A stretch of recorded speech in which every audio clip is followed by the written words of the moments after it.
Hello అండి, నేను మీ Vishnu Chaitanya. Welcome back to VC media.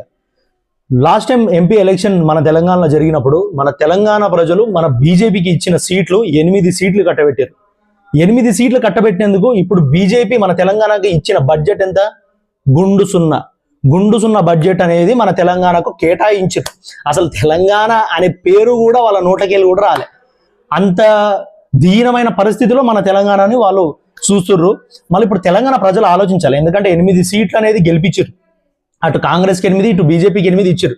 ఇప్పుడు ఎవరైనా ఒక్కరైనా ప్రశ్నించగలుగుతుర్రా అసలు తెలంగాణకి ఎందుకు బడ్జెట్ ఇవ్వలేదు అనేసి?